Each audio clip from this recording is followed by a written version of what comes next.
Even people who do podcasts every damn day, all damn day, need a little holiday, and William and I are taking a little holiday. So every now and then when we take a little break, we give you something delicious from the past. We dig it up. We mine it for you. Contextualise. And if you've heard it before, enjoy it again. Yeah, and if you haven't heard it before, wow, are you in for a treat. Listener, you know that the folks here at Wholesome Industries slave for you. We bring you juicy content, deep dives into the rabbit hole of science history as regularly as we can. But, occasionally we're going to take a pause, take a break, take a holiday and step away from the grindstone of microphones. But we do that because we don't want to get worked to death. And in this story that Rod told me, a whole lot of people, do, and that's a horrible thing. Yeah, and there's no prize for guessing which country pioneered it, and they even have their own word for it. Karoshi. You know how, you probably know this about me, I hate hacks. Hacks? And I don't mean like shitty journalists or people who are bad at their jobs. I mean, they're annoying. What, you mean life hacks? Life hacks. They drive me crazy. You hate life hacks? I hate the whole thing around it. I hate the attitude. What? Because I think it's a load of... Put all of your socks into little balls and then they're easier to find in the drawer? That's not a hack. That's just organising. All right, hang on. So what are some other hacks? Hacks is cheating. It's like, how can I get all this stuff done that looks like work without doing anything? No. Yes. No. Yes. How can I do like a little shortcut that will actually save me a whole bunch of time? No. That's a shortcut, not a hack. Okay. There's a website called, I think it's Life Hacks or something like that. And usually it's like, how can I use garbage to do stuff? To dress my wound. No, stuff like, organise your cables behind your TV. That's not a hack. Okay. What is your definition of a hack? Here it comes. Okay. So because I hate it, it drives me crazy. It really annoys me because all I hear for hack is how can I get a bunch of stuff without any effort. Okay, fair enough. That's what annoys me. That sounds bad, yeah. How do I hack my way through this essay? You do the research and you write it. Oh, there's a teacher. Listen to this teacher guy. He's like, oh... I'll have you now. I did my own essays back in my day. Yeah, we didn't have the internet. I was flicking through the aforementioned internet and I saw an article on Fast Company and it was talking about the cult of busyness. Yes. And the Church of Productivity. And I thought, yeah, you have my Church of Productivity. I know, right? You are not a worshipper in the Church of Productivity, or are you? I'm not against being productive. But you don't worship it? No. Well, it depends what you mean. This is the thing. I think there's nuance. There's nuance to this. So on hacks, it reminded me, I mean, you brought this up, it reminded me of the site like Lifehacker, and basically the description of Lifehacker, I'm paraphrasing, a constant warm, wet stream of tips and tricks for getting more things done in less time. Yeah, They might not have said warm, wet stream. But is it terrible if you're going to do it anyway? If there's some... are you? Well, okay, it's some sort of trick for sorting out your washing into lights and darks more easily. I don't know what that would be, other than sorting. Go on colour. Other than use your eyes. I don't know. See, you got nailed. No, for me, it's like those books that were going around, I think it was late 90s, early 2000s, 7 Habits of Highly Effective People. Sure. And I've got habit 8. Don't read the first 7. There's some time saved. What? Grumpy and old. It's no one's fault. So they also talk about people like, productivity gurus like Tim Ferriss, whose fans basically gulp down infinity tips and tricks on how to completely optimize your life. You got to give me more of these examples that are horrible for you. Optimize your life. It's the attitude that bothers me. It's more about the tude. Okay. So you're saying that there could be 1 or 2 examples that would be all right for you? Fuck off. Don't talk to me like that. How dare you? Yeah, there could be. But it depends what it's for. Like, it's the attitude. This is what I think. I mean, the thing is, I think it makes you walk around, like in a haze of blindness, man. So what I like about these things is, and this came up in the article as well, is if you do get your productivity hacks up, you don't use the extra time to, chill out, enjoy yourself. No, you do more productivity. Yeah, produce more. Yeah, exactly. So it's the classic, what do I do with extra time now that I don't have to work as much? I will work more. And they get to the point where many people are so into this kind of hack mode or non-work. Every time you're not working, it's like a deficiency as opposed to an alternative to work. Or actually the goal. Or the goal. The goal of everything to not be working. Yeah. You need to work so you can eat. But other than that, maybe if you maybe you don't have to work all the time. Sometimes. So the article goes on. They quote another guy, an author in the New Republic, Steve Paul, and he says, "Look, we even treat sickness as undesirable, but not because it causes distress and discomfort, because it often results in lost productivity. So sickness now is a lost productive. Yes, sickness stops you from answering emails, which is therefore why we must stop it. Yeah, we must stop being sick because you can't answer emails. Yeah, that's the problem. People get so caught up in it, they get obsessed with becoming productively non-productive. So an example from Lifehacker, they offer you tips like the most efficient ways to meditate, Whoa. Okay. take breaks, or take a nap. I'm just asking for a friend.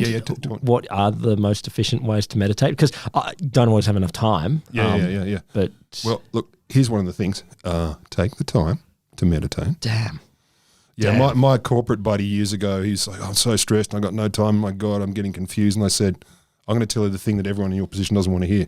You need to take time out and maybe meditate. And he goes, you're going to laugh at me? I said, why?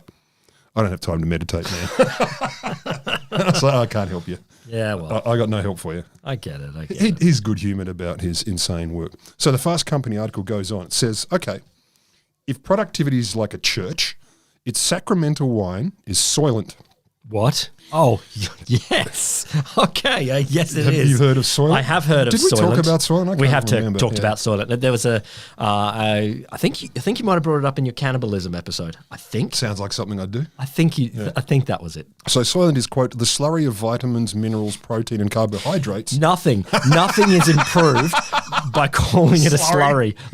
There is no What's food. this? There's the pork ribs. There's the blue-eyed cod. You were there's just the talking about slurry of protein. Before we press the record button, you were talking about MasterChef, and I don't think there is ever okay for this one. The challenge is to make a slurry, but it's got to be inviting. So yeah, it's a slurry of set ingredients that the 24-year-old coder Rob Reinhart, who invented it, he wanted it to be a liquid food replacement. Again, food invented by coder describes it all. Adrian Chen, who's an author for Gawker, he described the Soylent as a thick, odorless beige liquid. Slurry.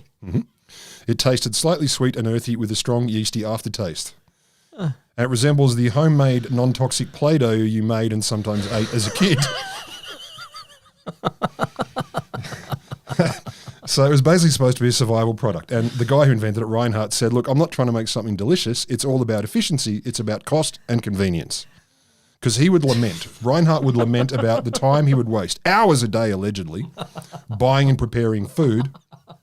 But with Soylent, he only had to spend minutes. I do like, has he transferred from being a gourmet chef at home to just slurry? Because it doesn't take you hours to prepare just bog standard. Fry a fucking egg. Exactly. With some nice toast. No, hours to prepare my fried egg. Reinhardt goes on to say, food is a haven for reactionaries. It's like, what the... hang on, we're reactionaries by enjoying food? Yeah, wasting time on it. Stuck in our bodies. Yeah. You reactionary body-having person. I suppose he's waiting to be uploaded as well. Of course he is. So this constant push to work harder wasn't invented by Lifehacker or Tim Ferriss, etc. So modern industrial corporate folks have been pushing themselves to work harder for decades. So the question is, what happens when we push our working selves? And who are the ultimate super duper double plus mega work hard champion winners?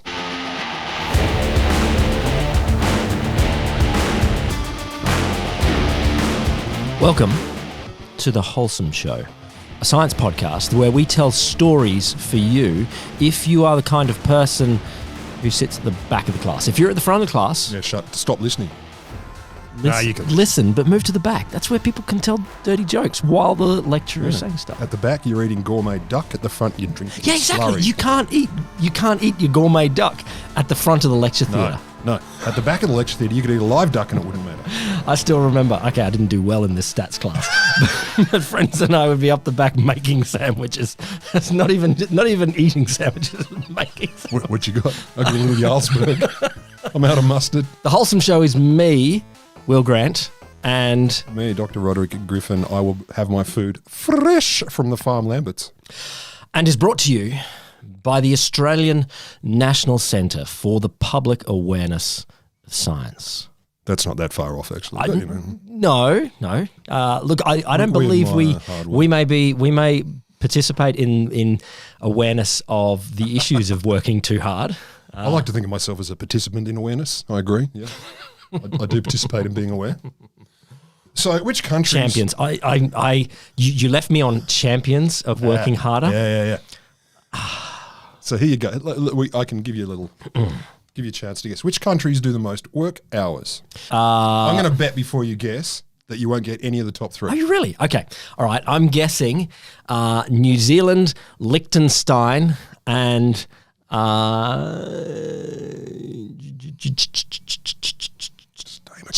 Chad. Holy shit, that's all of them. Is it? No. So according to at least OECD data, this is weekly hours, and they divided annual hours by 52. So assuming for the purposes of comparison, everyone works 52-week year, which we damn well do not in this country. No, indeed we don't. But it's for comparison. So number one, according to this, Mexico. Number one, Mexico. Yeah. Oh. 41 and a bit hours a week on average. So I'm not horrified by that, given that On average. I know that our enterprise bargain agreement says we should work 35, but a 40-hour week. One day I'm going to reach that. And 40-hour week is sort of the most common form of agreement. Like, Sure. So 41 is not terrible. No. Okay, that's better. I thought you were going to say, and the Mexicans work 101 hours, and then they have to give blood to their employer. It's going to things might get messier than these numbers. Number two, Costa Rica. Is it really? 41 hours Okay, so the same. So we're going with a bit of a Latin American thing here. so far until this one. Okay. Number three, South Korea. Yeah, okay, that actually might have been in my guess if I wasn't being silly. But Can I guess what your number one was? It would have been. You were going to say Japan. I was actually going to say Japan and Australia if I was being serious. Yeah. Everyone wants to say Japan. Yeah. So on this table, Japan comes in 21st. Okay. Australia 22nd. Although I knew we were close. That's what I knew. I We're like knew that. Japan and Australia were like that. Our work ethic is basically the same. That's the real win. Sorry, Japanese listeners. Our work ethic is not the same. No. Oh, yours might be. Mine isn't. I guarantee mine isn't. Mine is different. But see, here's the thing with Japan, and we're going to talk a bit more about them. Yeah.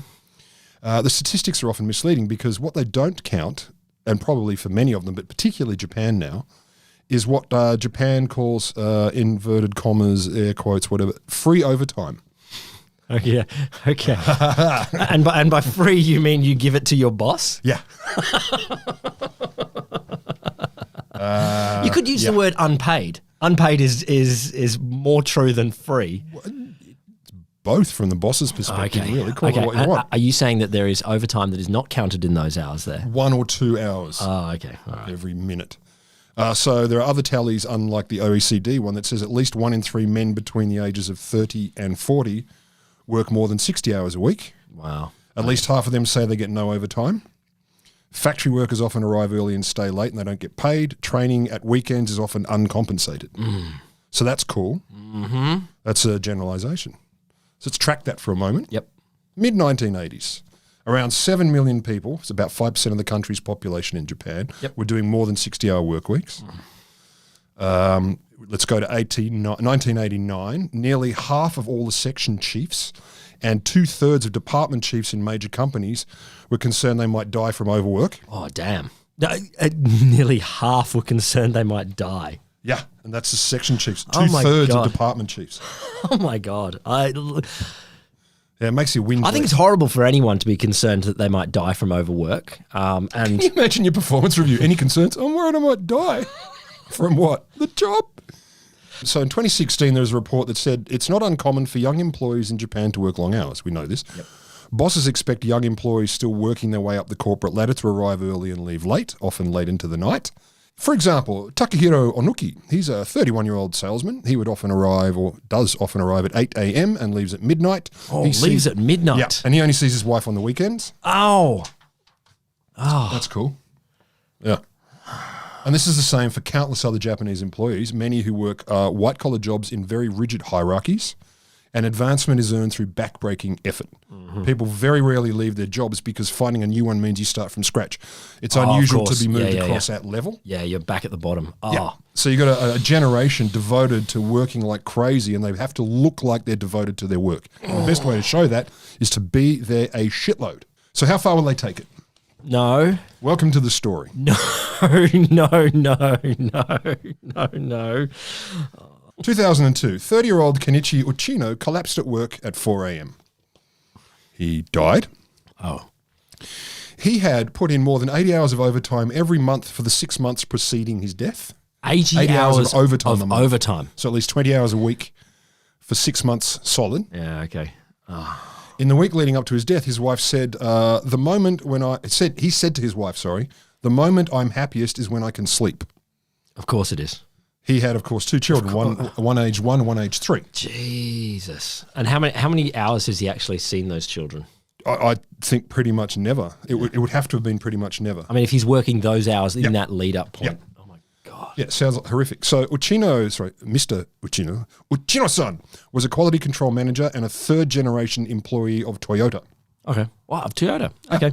I if we were going to go corporate cultures, I would have guessed some would be more modern and progressive and some would be less, but I would have thought Toyota would be okay. All right. They're not that unmodern and progressive. So he's a quality control manager. When he wasn't on the production line, he was constantly training workers, going to meetings and writing reports. Toyota treated almost all of that time, that extra stuff, as voluntary and unpaid. Oh, my God. So did the Toyota Labour Standards Inspection Office, which is part of the Labour Ministry.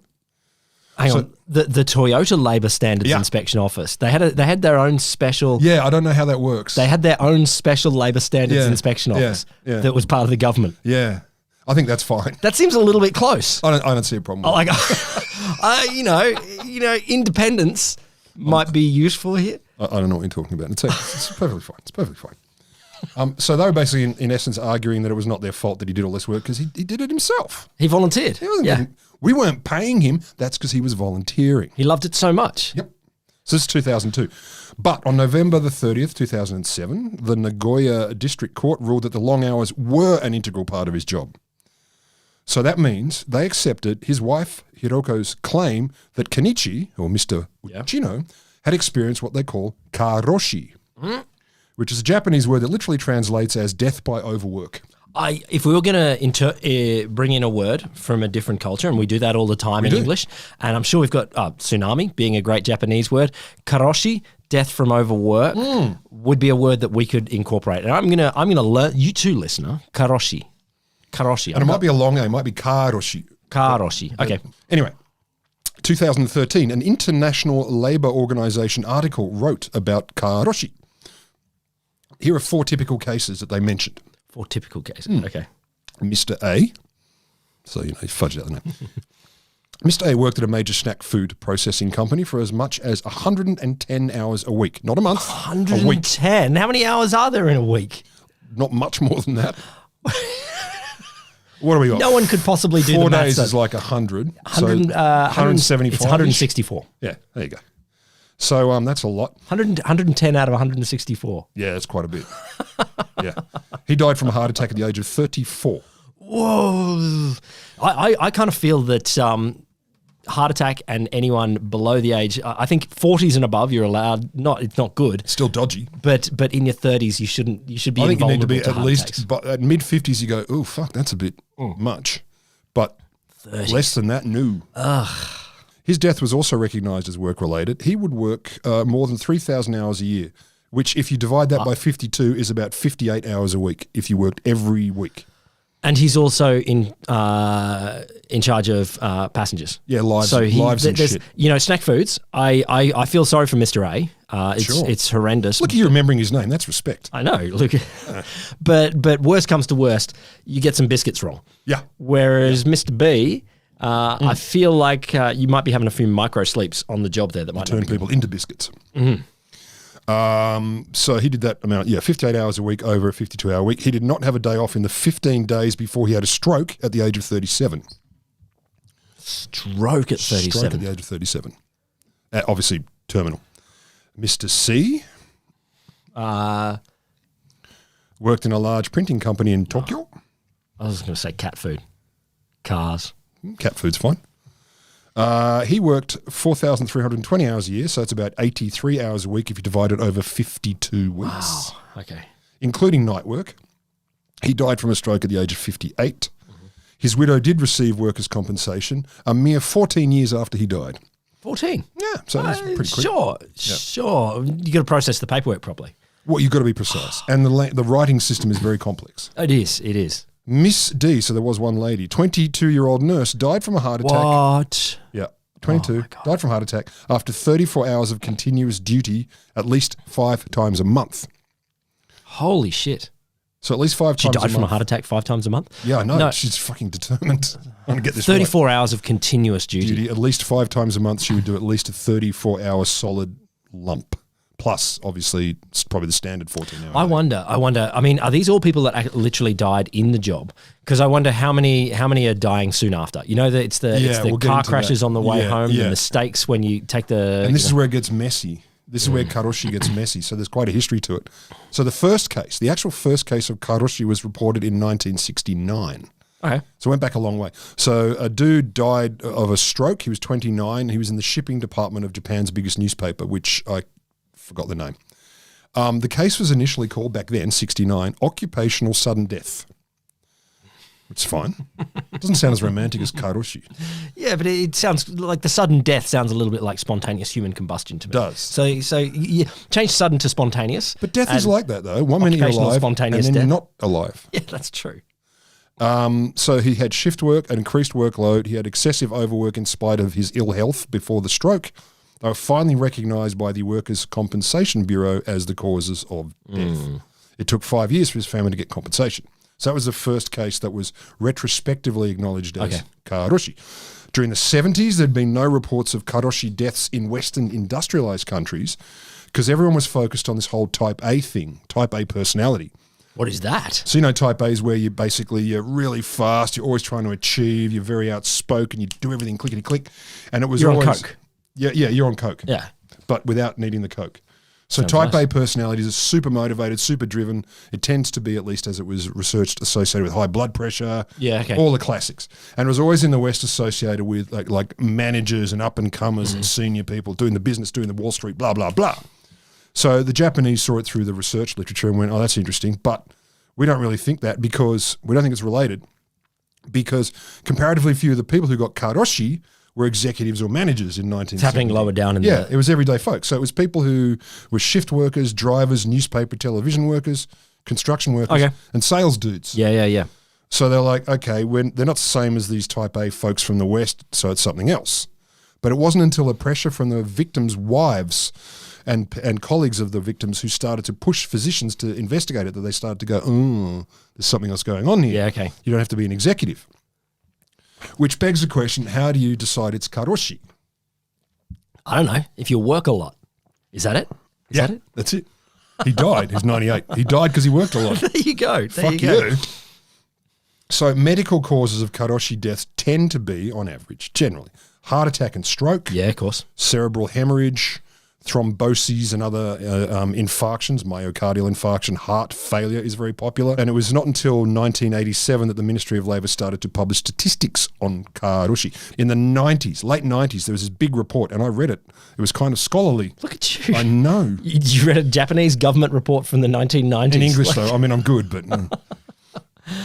So they said, look, there's no epidemiologically sound estimates of the prevalence of death from Karoshi. It's very hard to measure. So there was only a few recorded up until the late 1990s. But the critics reckon the number of people the ministry compensates for these deaths, and up until then it was 20 to 60 a year. 20 to 60 a year were compensated. Japan's a big country. Yeah, I'm thinking it's at least 25 to 70. So they're saying it's very hard to be sure who was getting compensated, whether they were actually suffering from it, etc. The overall number of deaths related to heart diseases, etc., were in the 20 to 59 age group is like 35,000 a year. Yeah, that's so a 20 lot to more. 60 is a fairly large percentage. That's a lot more. So the estimates are that roughly a third of those are probably work-related. Yeah, okay. So the Japanese government was reluctant not only to even conduct an investigation into it, so because they were particularly reluctant to compensate people for it. So they weren't in a hurry. So the compensation policy, as a rule, is based on the notion of accidental death. Accidental death. And this matters. Sure, but can't you be compensated for some sort of deliberate death too? Like my boss shot me. It's not a work thing. Just no 'cause he didn't like compensation you. for Fuck that. you. Yeah, he thought you were an asshole, and you are. So the problem is that obscures the health consequences of long-term exposures to situations that are a normal part of. Accidental death is like you accidentally walked into the newspaper printing machine. Yeah. That sounds like an accident. It's bad. inked. And there should have been those yellow lines around it that stopped you from doing it. Which they do. Yes, but not the same as you worked really hard. Therefore, it's an accident. It can't really be an accident if that's Well, and that's kind of what they're angling for. It's very difficult to prove an accidental death in the case of these sorts of. No, that was our deliberate culture. Karoshi No, not at all. Yeah, no, that was deliberate. And also, he wasn't working; he was volunteering. Yes, indeed. That was unpaid. So the Ministry of Labour asks workers if they want to make a complaint, they have to prove that the Karoshi victim was engaged in extremely burdensome work or was injured in an accident, that the event had greatly exceeded the normal workload, or the person had greatly exceeded the normal workload just before, or at least on the same day as their heart attack, stroke, or whatever. Okay, can't have a heart attack on an easy day. Nope. Like if you've done 400,000 hours in the week before, but then you have a day off, and then you know. Do you know there's there is almost literally that, literally. So, and one of this source, I love it, the Ministry of Labour's confidential manual, not the public manual. This sounds like that Karl Marx is like, I know they got in there. They got the confidential manual that I says was right. brutalize the workers or something like that. Almost. So it says here, overwork could be the cause of death only if the worker was engaged continuously for 24 hours just before death, or worked at least 16 hours a day for 7 consecutive days before the death. And pertinent to what you just said also, just one day off during the week prior to collapse disqualifies the Karoshi death Oh my from God. compensation. I mean, you got to actually be overworking. One day. It's not overworking if you didn't overwork. If they had one day off, even though they've been insane for the days before, it doesn't cover it. So, of course, Karoshi is often considered to be a socially constructed disease. It's a social, well, it's not even a disease. I mean, it's yes. There's a sociocultural construct around that are making people work that much, but it's not actually a disease in that sense. It's people working too much and then suddenly dying because they work too much from other things, multiple causes. But this is how it's being talked about. I'm just reflecting the literature. You may come to this, but I would assume that Karoshi can happen in other cultures. Yeah, we'll come to that. Yeah, there you go. Yeah. God, you're good. I know. It's almost like it's not culturally bound. It's capitalism bound. The fuck are you talking about? Capitalism. I told you Karl Marx was going to tell us the secrets. Love money. And do you know what I like more than money? More money. Speedboats. Yeah, which is more money. Platinum played it on a different podcast. Karoshi is often considered wrong. So Japanese scientists have not been able to agree on a single definition, no surprise. What kinds of deaths are, pivotal to be involved, and whether only death should be included in Karoshi. So Karoshi, sorry. So it could. You were just incapacitated by your heart attack. Not enough. You're not dead. It can't be Karoshi, because Karoshi means worked yourself to death, mate.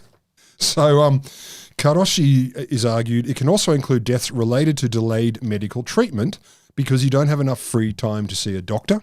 Oh, yeah, okay. And of course, you've got like a case of worms, and they're literally the worms are they're coming out your navel, your butt, and you can see the worms crawling under your legs. But you've got a bus to drive. But you got a bus to drive, and you got no time to see a doctor. Yep.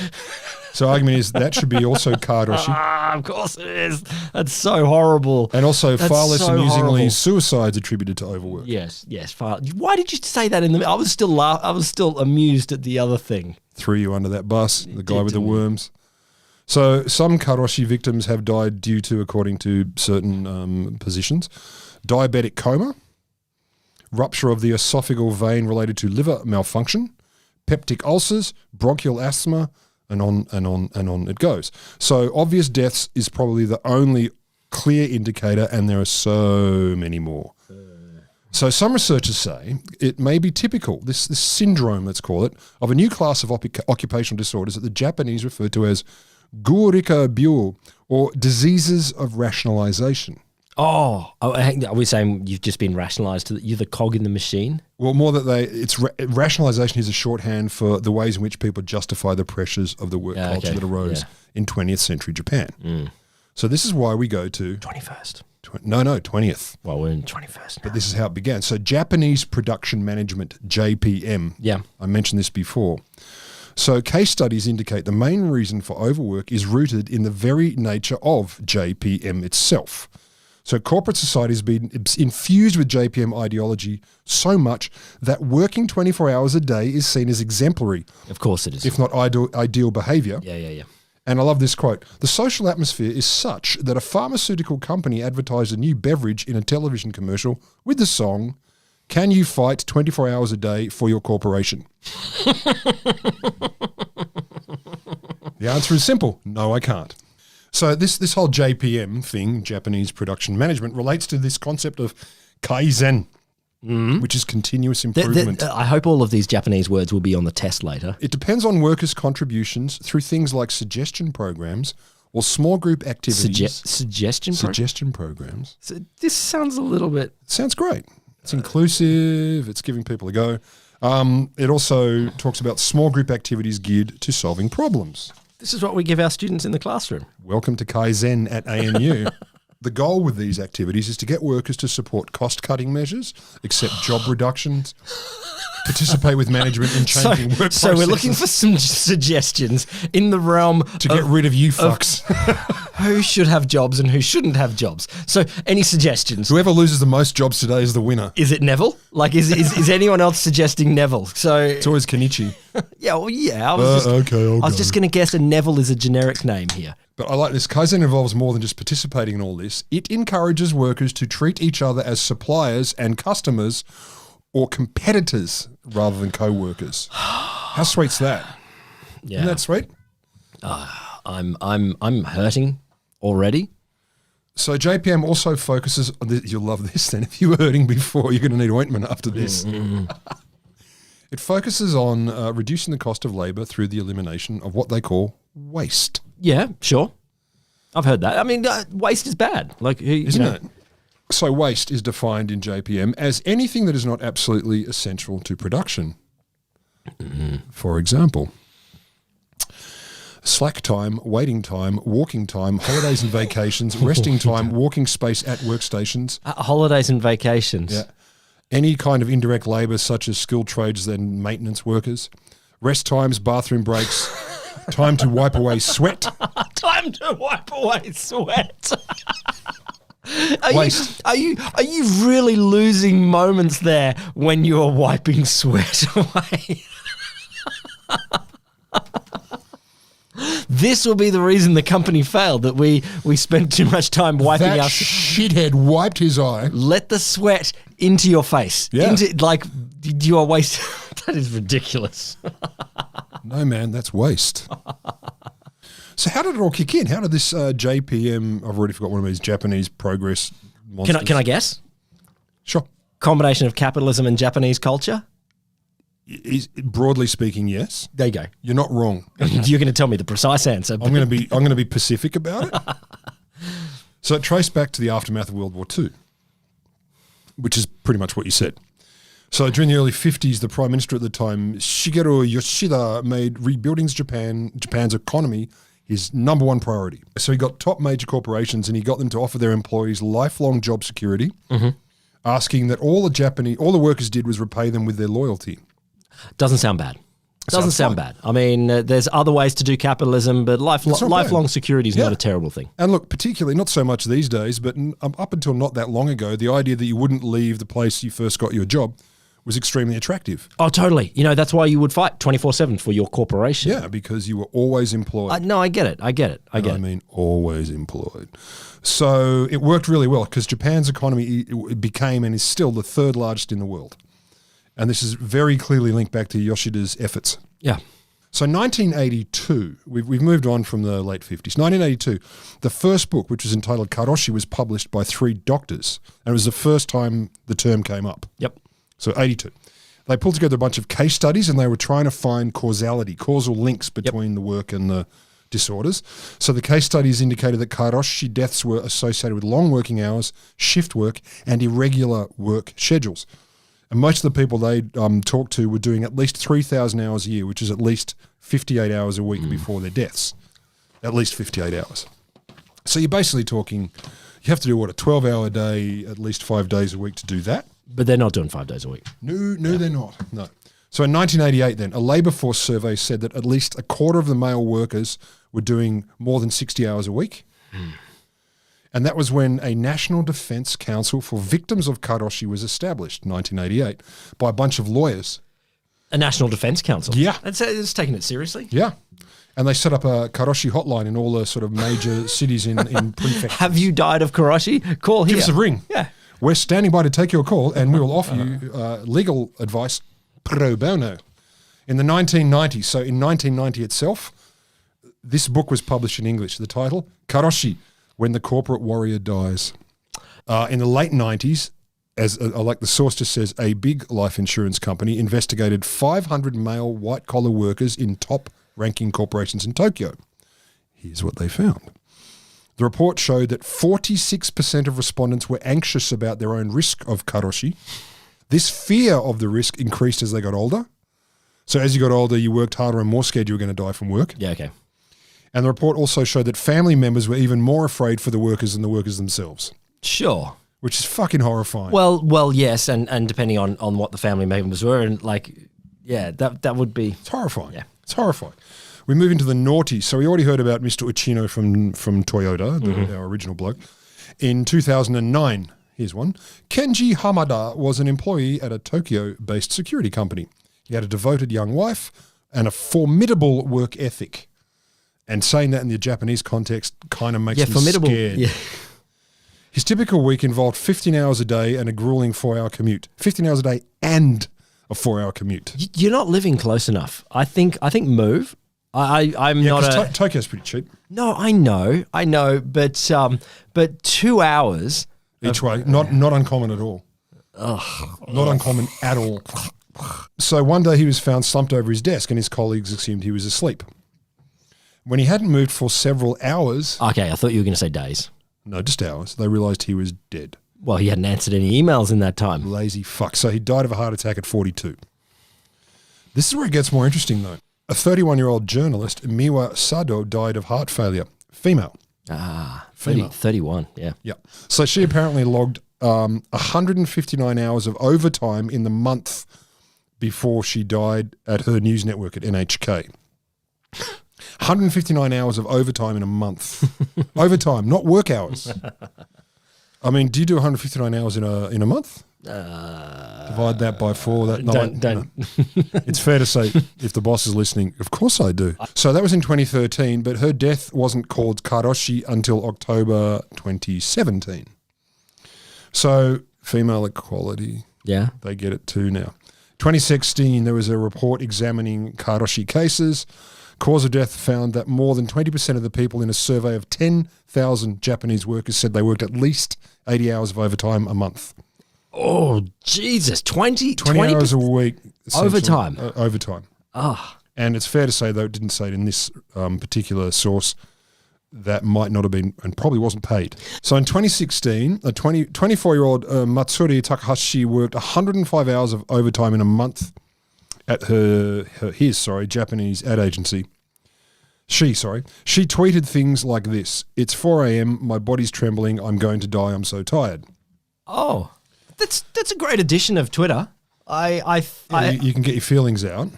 I mean, a lot of people tweet things like, "It's 4 a.m. My body is tingling. I think I'm going to die." So, or I think I'm going to come again, or whatever. So Takahashi jumped off the roof of her office on Christmas Day 2015. Okay. And the director or the president and CEO of that company resigned a month later. So this was under the auspices of talking about preventing karoshi. This started to nudge people. People saw this and went, what the fuck? In a Japanese polite way. Yeah, yeah. So they came up with ideas like this. So the federal government announced it's a Premium Friday plan. Mm-hmm. Premium Friday. Okay. Effective immediately.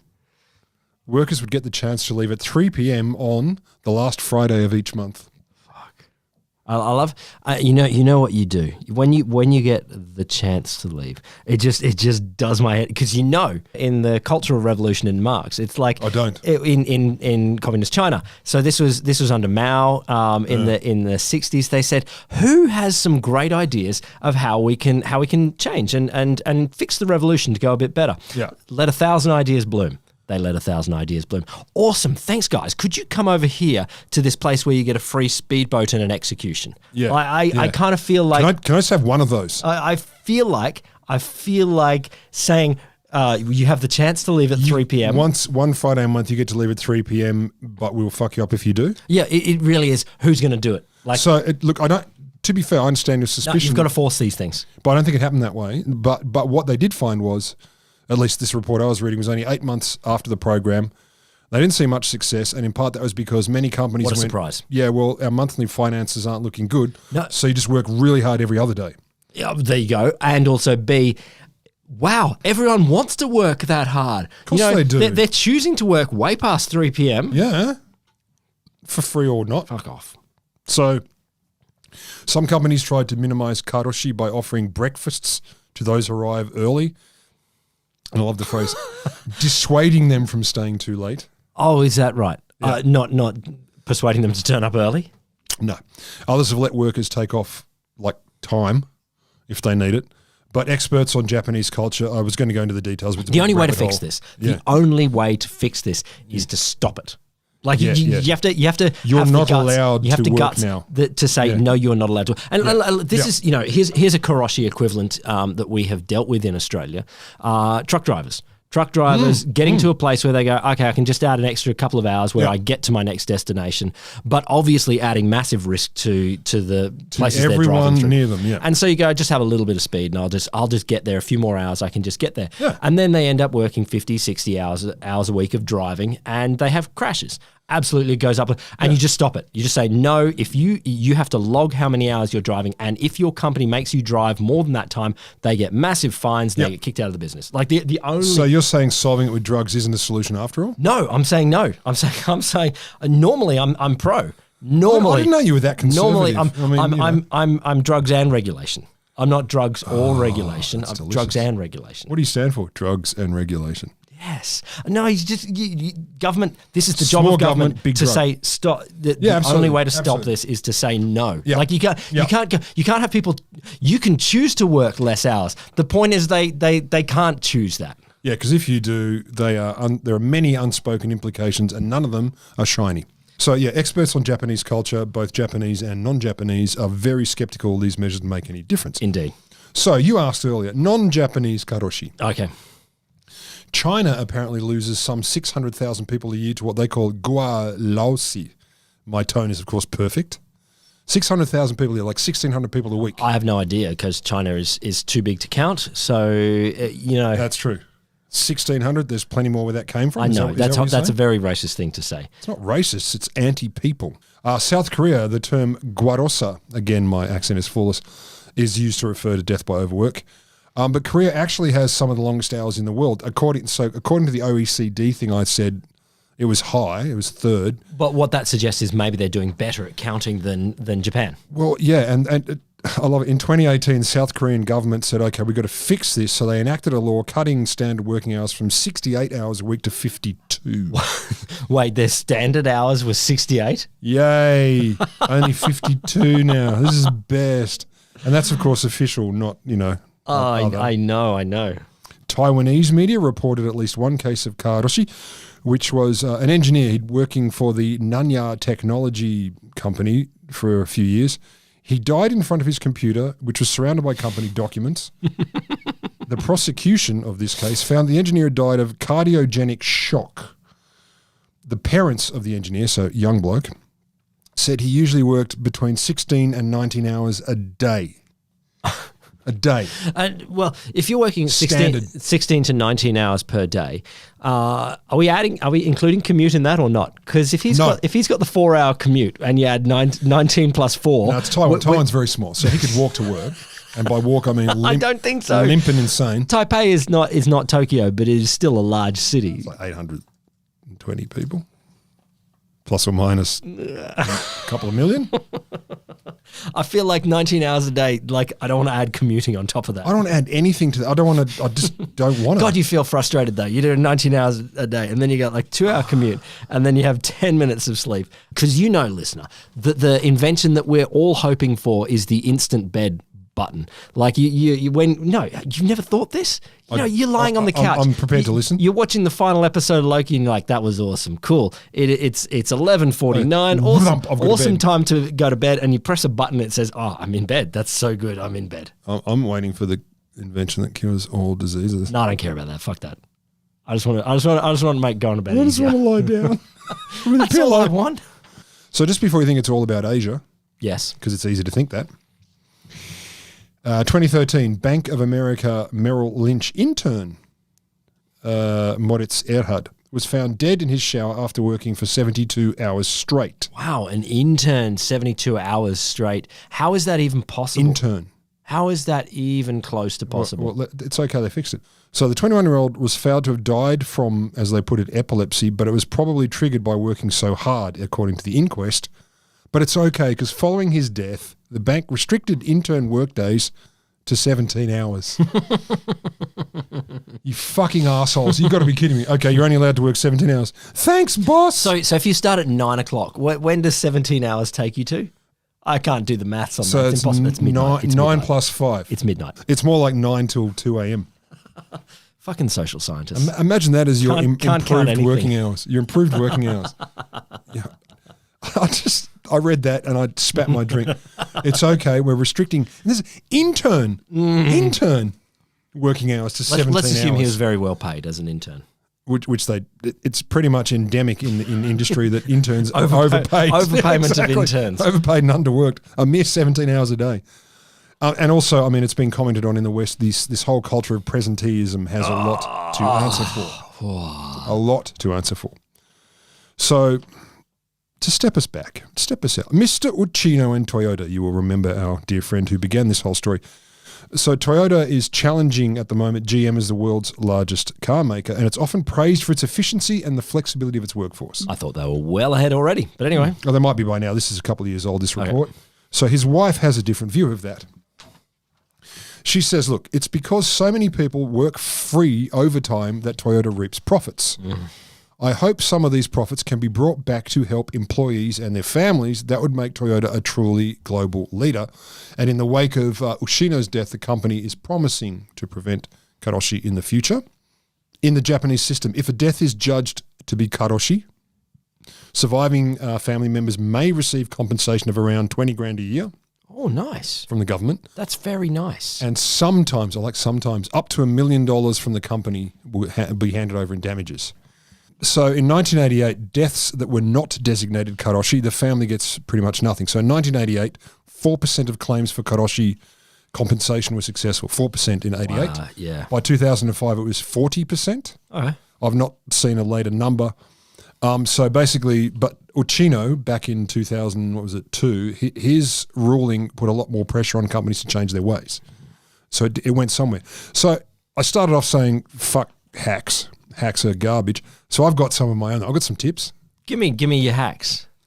So for starters, this is not only for me. I'm summarising and absorbing other people's. Meaningful work is important to pretty much everyone. That's demonstrable. Yep. People give a shit about meaningful activity and labour. We do. Yep. So but that's most meaningful work, not most necessarily people, a job. So if there was some sort of universal basic income, for example. Yeah. No, but many people would still want to contribute value to society. Yeah, exactly. So, and this is the thing. I think we conflate without thinking about it, meaningful work and my job. Yeah, okay. So there's a lot of that. So think about that. This is what I do. This is a personal tip. Ask yourself, if I don't do this weird, annoying, overtly pointless little bureaucratic thing that's come to me, what would actually happen? So when you get a ridiculous bureaucratic request and you think, I've got to act on it, think about what would happen. And I've tested this. I think I've spoken to you about this before. So, for example, I took a week where I ignored every what I perceived to be trivial bureaucratic email. I ignored the lot. What happened? Is that the week when fucking Thanos snapped? It was. Did you just fucking... It was you. I went, okay, I'm just going to ignore it. I'm going to see if I get harassed again. And I think I got about 20% second, hey, have you done this yet? I've certainly seen senior academics, senior research and teaching academics, as in like they've got to a senior place, but not necessarily management. Go, you know what? You can leave every email until they harass you. Yeah. And if they actually harass you, then there's probably a reason. Yep. Otherwise, it'll get solved on its own. I have tested it, and I've tested it more than once, and it works. However, in our industry. However, is that, and this is the cultural problem, is that pushing it onto others around you, other members of the Wholesome Show? It's fair to say, I don't know. Another one I like, and we've both done this. I mean, people we know have both done this. If you're in a meeting, it's going nowhere, it's wasting your time. You basically get up and say, sorry, I have to leave in 5 minutes, and then leave and offer no explanation. No one asks. No. No one ever asks. As many of my colleagues know, I have, as you told me before, massively undiagnosed attention deficit disorder. I know what you're talking about. But I really can't handle long, slow. I can't handle. And if people are just chatting about the same shit like they feel like having a chat, no, I'm done. I'm done. Yeah. So that's how it works. I'm telling you, at least in my industry and a couple of others, you just say, I've got to go in 5 minutes, and then you leave, and you don't say why. I'll add another one. If you're asked by colleagues or indeed bosses or whatever related to such folk, I need you to add this to your infinity to-do list. You say to them, I would love to do that. What would you like me to drop? Yeah. And not enough people do that. It's like, yeah, absolutely, I can do that, but what would you like me to not do so that I can do that? And another one, I've just done this recently. I mean, for all my tough talk, only in the last few months, I take my weekend off, no matter what, no matter how busy I am. I do not do work on the weekend. Look at you. It's fucking gold. It's absolutely so good, because it means if I'm too busy at work, then I go into work and go, look, I've got too much to do and I need to find a way to do it, or I just drop shit and don't tell anyone. But take the weekend off. If you've got a 9 to 5 job like we do, mostly, except for now because we're recording at 2 o'clock in the morning, don't work on the weekend. Just try it. Just try it. It's nice that you have gone with These are my hacks. The most communist of episodes that we've ever done. but the biggest fight that the labour movement won was for the weekend. It was. Weekends are an invention of the labour movement. Absolutely. They said, give us some freaking time back. Yes, there was always the church. The church clawed back a bit from capital. They said you can have Sunday morning to go to church, but other than that, but it was the labour movement that said, hey, let's actually have a life. You're allowed. Like, you actually are allowed, and the ramifications in most jobs, at least in a country like ours, are not appalling. There's power in a union. Holy shit. Communion? Yeah, no, that too. There's power in communion and in a union. Look, you only get the world that you fight for. Fight for? Fight for. Oh, fight for. And smell the farts of. Smell the farts of the world, but fight for what it is that you... Canadian. Just think about it. Just ask the questions. That's the thing. I think people just got to ask questions like, oh my God, I'm really exhausted from my work. Don't accept that that's normal. Just say, hang on a minute, should this be normal? That's my main thing. Like, is this right? The Wholesome Show is brought to you by the Australian National Centre for the Public Awareness of Science and possibly Communism. We'd have to take that up with our college if we're going to change names, though.